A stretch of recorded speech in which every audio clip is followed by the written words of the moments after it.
Hi everyone. I hope you can hear me all right. This has been the most catastrophic start I've ever had. Live video has worked before all the time, and suddenly my browser would not communicate with the camera. So, sorry for the delay. It is now working. I can't really see any comments that you're posting, so we're flying free like the dragons. And since this is a day starting with catastrophe, I have another catastrophe to admit to. I was so looking forward to showing you the actual book and wave it into the camera. Well, imagine I don't have a print copy in my house. I sold them all. So sorry for that. As a friend said, nobody is perfect and my name ain't nobody. But I have prepared a text for you that I want to read to you, pieces and bits of Dragon Prey. I want to talk to you about the Cloudlands, and I may be able to see comments if you comment right underneath this video. I hope so. Go ahead and try. So what is Dragon Prey? Hello, Kirsten. What is Dragon Prey all about? And, well, what is happening in that book? You may have read the Cloudlands Saga, which is not exactly the first stuff that I wrote about the Cloudlands. I actually started something else and I had to tear it apart, and it was just a horrible mess. And I thought, well, maybe I should start before all of that mess. You know, get my world straight, get to know my characters, get to know everyone. That's how I started Dorell's Journey, which is actually the very first book that I wrote for the Cloudlands. I mean, that I finished. I mean, it's not the first story that. Hi, Sophie. The first story that I actually wrote. Hi, Kamin. And yes, I can see comments, so post questions and all of that. So I'll be. Thank you guys. You're saving me right now. Anyway, so the Cloudlands is a world with minor magic. It has dragons. It has people. In Dorell's journey, in her generation, this is a nation or a civilization at the end of the Middle Ages. They don't have gunpowder yet, so they still use bows and arrows, and they're basically a normal medieval fantasy setting. Dragon Prey, on the other hand, is way earlier. Way earlier. It's like the prehistory of Dorell's world, and it tells the story of how humans and dragons met for the first time.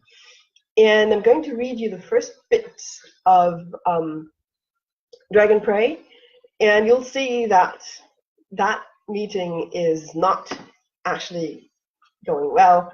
What am I doing? This is horrible. I look terrible. Anyway, so let me start out with the first bit of Dragon Prey. And this is like the start of the whole story. And you'll get to meet my hero, Cedron, who is a healer and, well, sort of not exactly the youngest person around. Anyway, here we go. Dragon Prey. Cedron froze. There it was again, the sense of hunger and need. She could feel it clearly, and by now she knew what it meant. She stumbled to the cave entrance, cursing her stupid foot, the one that had never worked right. "Fire beast!" she screamed. "Fire beast!" This had happened too often for panic to ensue. Instead, everyone followed the strategies they had practiced so many times. The children mounted the sheep and donkeys and raced them up to the cave entrance. The men strung their bows and found cover behind large boulders, and the women herded the large cattle and horses into the cave right after the children. The animals calmly trotted deeper into the cave, guided by the kids. The women took up large shields and barricaded the cave entrance. Sidrun stood in her position behind one of the shields, peeking through a little hole in the wood. She watched the beast swoop down, head moving to spot any prey. Arrows pelted its body, but it shrugged them off. Then it spouted a blast of fire at one of the boulders. Sidrun knew that 2 of their warriors had taken their position there, and her heart ached. The beast turned and flew down the valley, only to come up again, still searching for a stray sheep or cow. Sidrun knew it would be in vain and hoped the beast would just go away after realizing it could not eat here. But it took one more pass, and it spat fire at 2 more men before it finally soared over the mountains to disappear into the distance. Sidrun felt hunger and anger gradually fade away. When any sense of dread had disappeared, she cast aside the shield she had been holding and walked out into the valley as fast as her gimpy foot allowed, leaning heavily on her staff. "All clear!" she shouted. Answering shouts echoed in the valley, and Sidrun took a deep breath. With luck, the beast's fire had not hurt anyone. No such luck, she realized a moment later, when Drellor supported his friend Renglan on the way up to their shelter. From the way Renglan moved, his leg had been badly burned. The story goes on, sadly, because Renglan indeed has been so badly burned. Hi, Paul, glad to see you. And Sidrun actually helps Renglan die because he would have been facing a death of terrible agony. There is nothing she can do to such terrible burns. So the story goes on, and of course there is a ritual, how they deal with their dead. They have a burial cave, which actually is in another valley. They have to cross a mountain path to reach that other valley, which is their original home, except that the caves they used to live in have large entrances, and they're too difficult to defend against the dragon or fire beast attack. So they have come to live in that small cave where they are now, which is defendable, and they developed a strategy to survive these attacks, but they keep losing people. And the story goes on. Drellor, who is Renglan's best friend, and Renglan's mother, Jagenda, they actually walk out the next night, or the next day basically, and they carry the body, and Sidrun goes there as well, because she's the healer, she's the person responsible for burials as well. So they take the trip, walk up the hill, go across the path, the pass, walk to the burial cave, and actually complete the ritual to send Renglan off. And they deposit his body, and they start walking home. And that's where the story continues. I see Sophie is asking a question. Do I have other big creatures in the world? I don't have griffins, I don't have unicorns, but I do have giant kraken, which make their appearance in the second Cloudland Saga book, which is called Kraken War. They actually appear in the first one. They have been sent by a mysterious creature.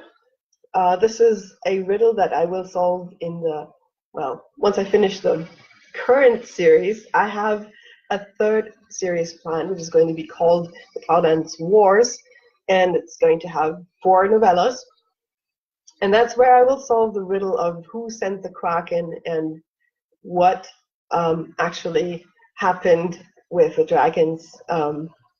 Because in Dragon Prey, in the beginnings, I explained that dragons have recently come to Sidrun's continent. That's why humans and dragons haven't co-evolved. They actually meet on really bad terms because the dragons sent to Sidrun's continent And I'm not sure if I make that really clear in the story. um, these dragons are actually outlaws. They have been sent away from their original home for crimes, and they have been forced into Sidron's continent as a kind of a prison, or a shunning place. And of course, these are not exactly the good kind of dragons. And so that's what I have seen from this world so far. There may be other creatures that I simply have not seen. I explore my world through my writing. I'm not a good planner. I'm not a good plotter. And I usually don't have everything worked out about a world, a universe, before I start writing it. I kind of tend to discover these things when I go into them. Well, Kraken probably tastes a little like octopus. I don't particularly like the taste. Maybe ketchup will improve it. I haven't tried that. Anyway, so I want to give you the next little section, and since I'm reading it from the screen, I won't be able to see your comments while I read that, so be patient with me, please. We're going to have the next thing that happens to Sidron. So they have done all the terrible and sad business in the burial cave. They start walking home, which is a long walk. They have to go back along a mountain path, cross the pass into their own currently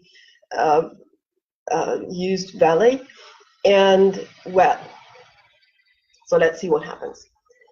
Sidron let Drello take the lead on their walk home, feeling an exhaustion that went deeper than mere tiredness. However, when they reached the top of the pass, where the path curved around to descend into their valley, she called Drello to stop. A moment later, she realized why. Warm, humid air wafted up from the valley, and lightning lit the sky. A sudden, harsh gust of wind told her they were dangerously exposed to the coming storm. Back, she said urgently. We need to shelter in the cave. We shouldn't be out here on the mountain in that storm. She turned and hastened along the path, hoping they'd make it back to the cave before the storm struck.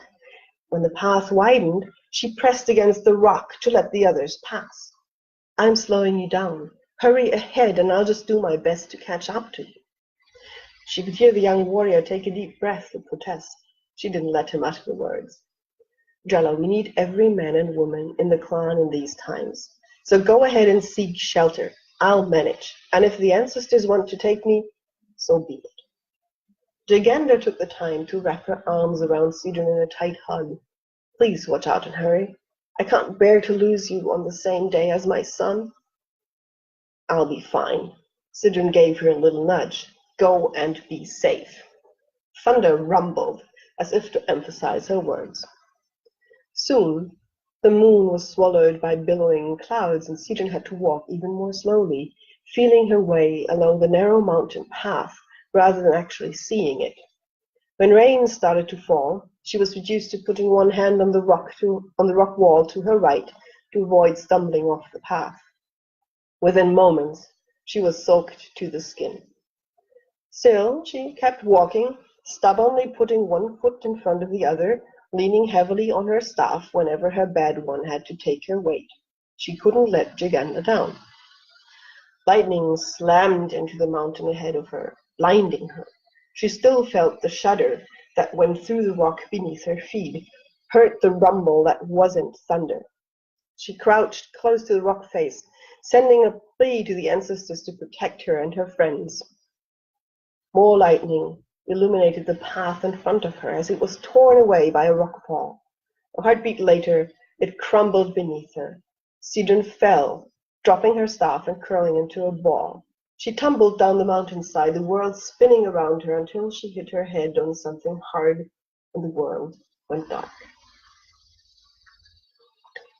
So Sidron is pretty much out of luck. She is hurt. Um, she wakes up. Of course, she's my hero. She can't die just yet, can she? So she wakes up the next morning and is not exactly in good shape. I mean, who would be after, falling off a mountain, basically? Um, I wanted to start the story with this simply to show the life under the threat of fire beast, show life in a society that's basically nomadic, more or less, or was nomadic, and they had to give that up in order to live in caves as, the only secret spot, really. There is some safety underneath trees, but you can't really keep a lot of animals and livestock underneath the trees. They will not find enough food to eat. It could work with goats. It could work with a handful of cattle, but it wouldn't be enough to actually feed a whole clan. Oh, thank you, Sophie. So the next part is going to be fun because Sidrin is going to meet someone, and this is the part where I actually wanted to introduce a fire beast that's not nasty, and I think it's a really nice and fun scene. This kind of fun goes on throughout the book. I do have some very funny exchanges between Sidrin and other people. But here we go. This is directly the next chapter after Sidrin fell, after she rolled down the mountain. Poor woman. Let me take a sip of water before I read this.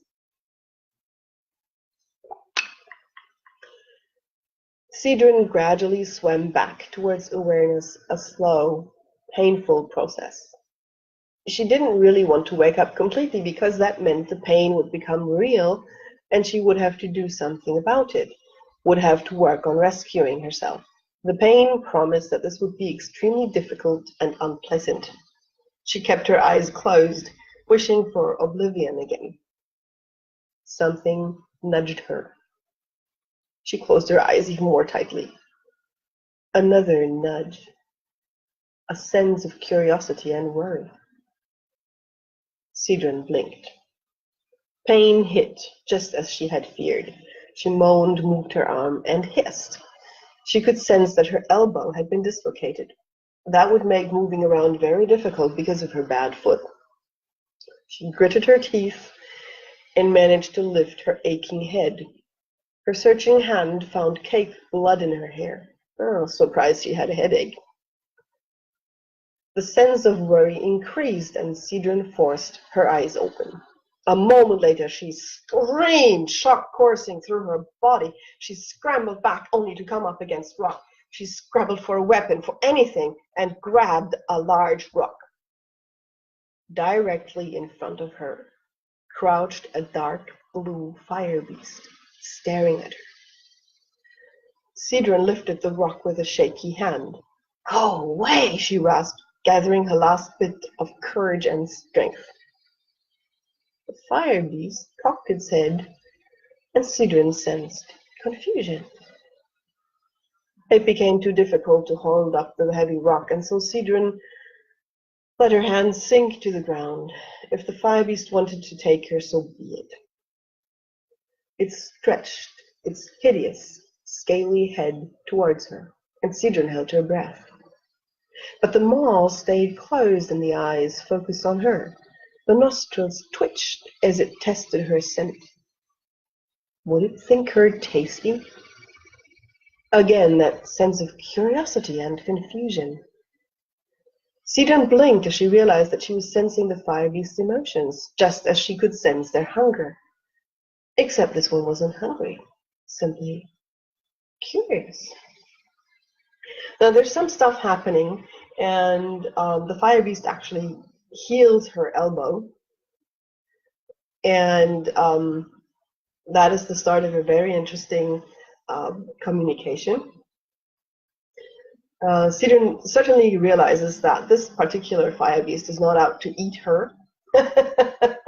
And they really start communicating, and this is what's going on now. Sidon lifted her hand and realized a moment later that her elbow worked well, without any pain. The fire beast must have healed it. That should be impossible, but it had happened. Once more, she had to refocus her thoughts with a massive effort of willpower. Taking a deep breath, she pointed to herself and pronounced her name clearly. Sidon. Then she pointed to the fire beast. It opened its mouth and uttered a gentle growl that Sidon couldn't even begin to say. She cocked her head. The beast repeated the growl. Sidon shook her head and projected sadness. Then she looked at the fire beast and focused her mind.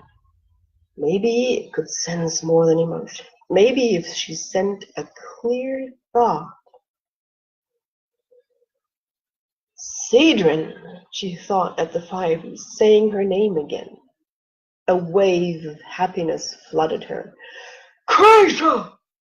Sidon clapped her hands to her head in a futile attempt to reduce the sound of the voice that suddenly filled her head. She managed not to scream, but her wince must have been quite visible because she immediately received a sense of regret. Kreisha, the voice whispered in her mind. Sidon opened her eyes and smiled at the fire beast, making sure she pointed at herself and repeated her name, sending it out with her mind as well. Then she pointed at the fire beast and carefully pronounced the name she had just learned. Kreisha. It really was amazing how well this blue beast could smile.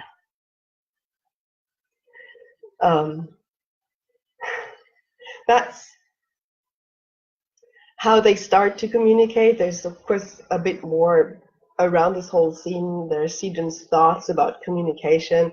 There are her first experiences of even touching Kreisha and, feeling the scales and all that. And I had a lot of fun writing that. This is a true first contact scene, and it's so much fun to put that into fantasy rather than science fiction. It was so cool to write. It's so much fun. So anyway, Sidon and Kreisha start communicating and befriending each other, and then of course she starts looking for her friends, for Drella and Jagenda, and they have not survived the rockfall. Kreisha actually helps her locate the bodies, and then a young man from the clan arrives who has been sent to look for Sidon, and Sidon, of course, has to convince the young man, whose name is Munzir, that Kreisha is actually no danger. And so they work together. They get their friends up into the burial cave. They return to the clan, and they run into the next problem because the leader of the clan, which is not Sidon, it's a woman called Drella, who is actually the mother of Drellor. I tried to get similar names for family members. So when Rella learns of the death of her son, she goes insane.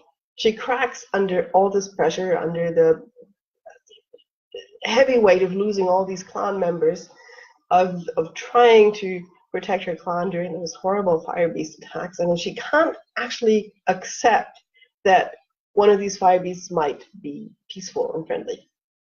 So the clan splits up eventually. I mean, there's lots of action and adventure. Eventually the clan splits up, and Sidon ends up becoming leader of the part of the people who follow her. And then there's a lot more plot and a lot more action, and there's a huge big fight at the end between dragons and fire beasts, and it's just a lot of conflict, because there's also a fight with the people who stay with Rella. There's a lot of hating going on and a lot of conflict and a lot of drama, several more dragons, and a huge big showdown fight at the end, and that's basically Dragon Prey. And I'm actually writing the sequel to Dragon Prey. For now, it's being called Dragon Pawn. It takes place about 20 years later. Sidrun does appear in it. So do several of the dragons you get to know in Dragon Prey, and quite a few new ones that we haven't seen before. If you have any questions, post them in the comments. I can actually see them. Thank you, Laurel. This is the kind of comment that really makes me write. I hope everyone enjoys my stories. That's why I write them. And I enjoy showing people. Sidrun is not exactly the classic fantasy hero. I wanted to tell a story of a middle-aged woman. She has a club foot. That's the problem. I think it's her right foot. I keep messing it up. So I'm saying it's her right foot. And so she can't walk fast. She doesn't have children. I know why she doesn't. It's because she's like what happens with humans. You may or may not know about the rhesus factor in the blood. It's part of our blood factors that we have. Basically, proteins on the outside of our blood cells. And if you have like O negative type, that's a negative rhesus factor, meaning those people don't have it. And if you have like O plus or A plus or whatever, that means yes, your cells actually have that certain protein on their outer skin. And people with rhesus negative factors actually develop antibodies against this factor. And if women carry children with a positive rhesus factor, which actually have this, it's possible the first child gets born. It's also possible it's already stillborn or it dies quickly because the mother's body actually fights the child. And so usually these women will have, if they keep getting pregnant, they will keep having stillborn babies. And so that happened to Sidrun. She can't have children. And so she is not actually a woman with a whole lot of status except for being a healer. She has a lot of knowledge about creating salves and using herbs and all that kind of stuff, because this is a primitive society. They have no real medicine. They use herbs and they use extracts and they use teas and infusions and salves and that kind of stuff. So she knows how to do that. She becomes a leader quite reluctantly, really, because she's not a person who seeks power. And welcome back, Sophie. Hi, Boo.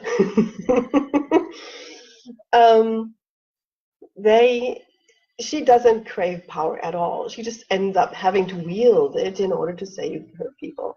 And of course, she trusts Kracia and she trusts the other dragons who arrive. And she does everything she can to protect her people. And she never forgets that those people who stayed with Rella, who become their enemies, that they actually are their family. So there's a lot of heartache in the story as well, but there's also humor, and there's an old warrior, Stanag, who really likes Sidrun, and she finally allows him to take care of her a little bit and in ways, and she allows him to be her strategist. And together they create the strategy that eventually actually saves them.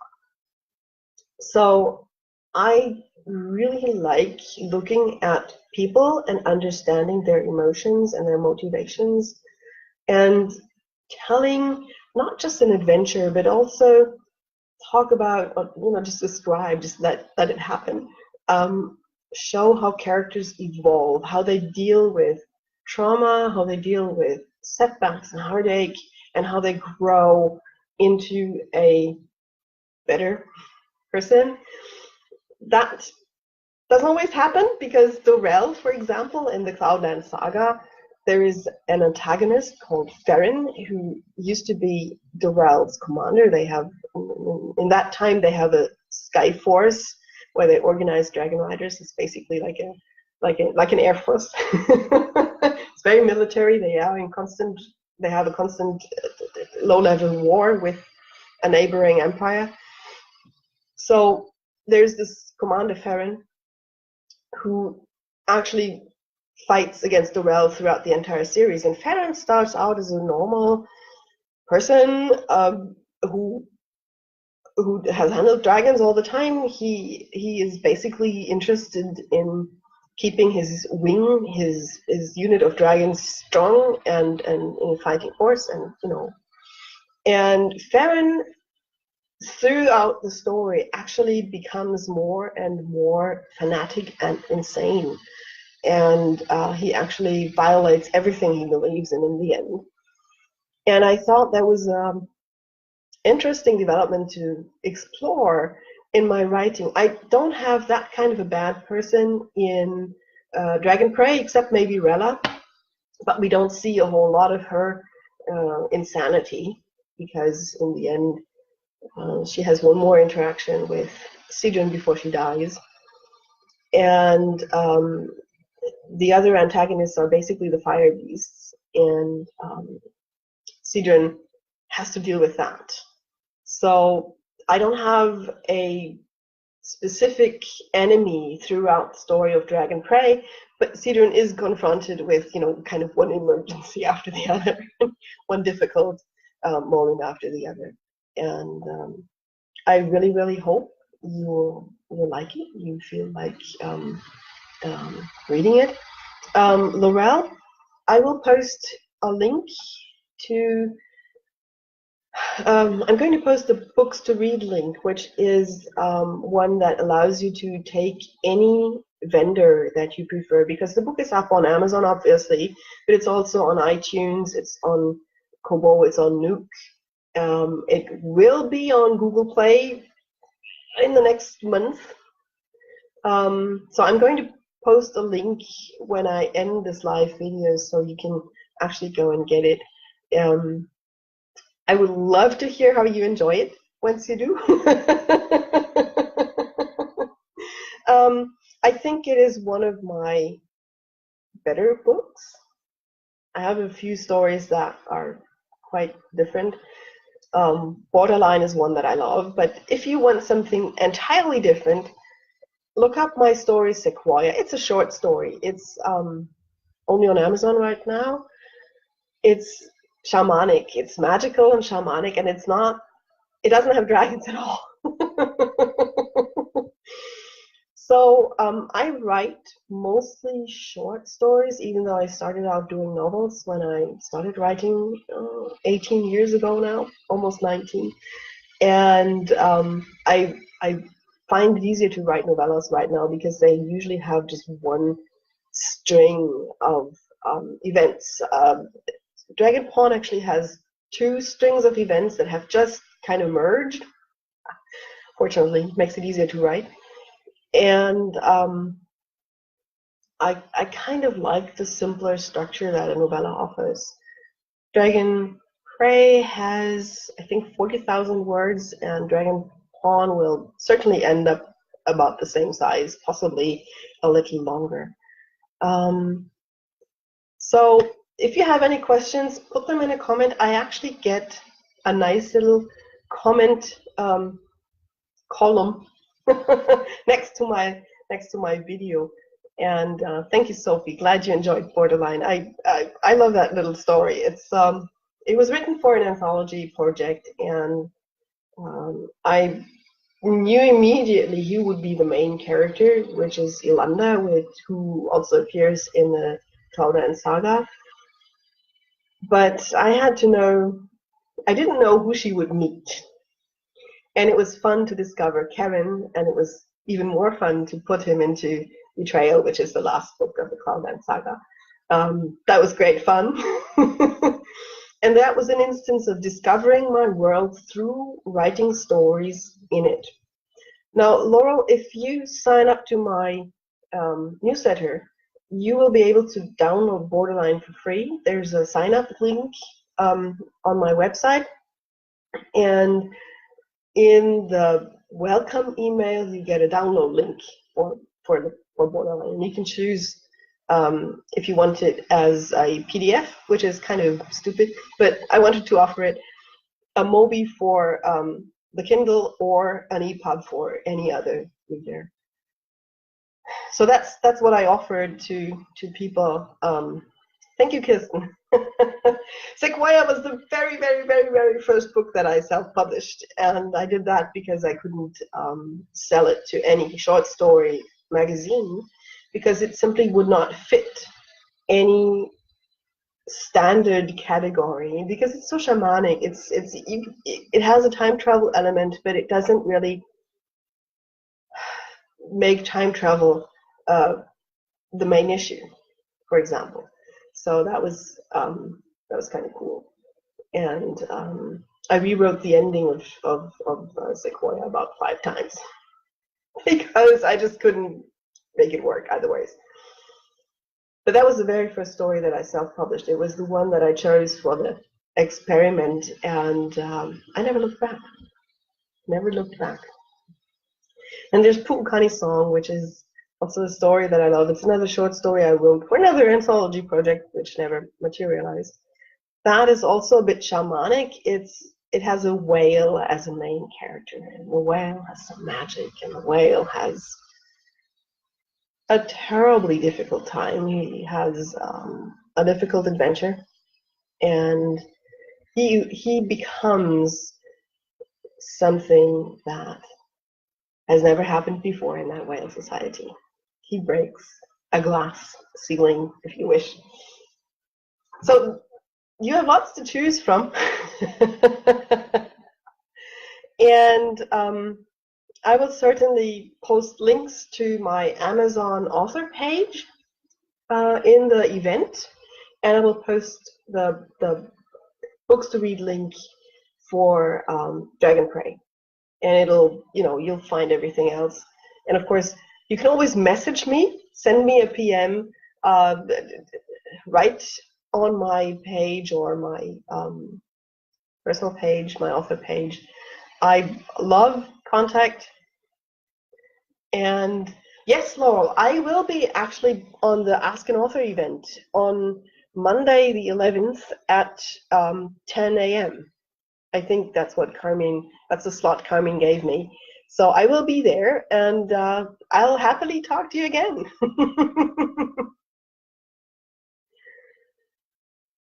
And I actually will give away a copy of Dragon Prey on the Ask an Author event, but it's not that expensive, so maybe you want to get it right away. I'll say goodbye now. Thank you all for listening. Thank you for your patience also, because I was freaking out when I couldn't get the video to work because Facebook wouldn't recognize my camera. I've been through 3 browsers in like 5 minutes, and I was just going nuts trying to get this to work. So thank you for your patience. Thank you for listening. Thank you for encouraging me, and I love it. Oh, Laura, awesome. I'll try to be there when you are on there. And yes, Sophie, I will put a link to Sequoia in my group. And I'll put the link to my author page, and all my books are on there. Sophie, hang on with Sequoia, because I'll put it up on Draft to Digital these days, and I'll tell you when it's up, all right? So you can get it for Kobo. Thank you, Kirsten. I'm so glad you came in and watched as well. I love you guys. I love you. Thank you. And I'll end the live video, and if you have any questions, I'll certainly hang around longer today. And I'll be in the event, and you can post your questions, and I'll post the links, and I'll see you there. Goodbye.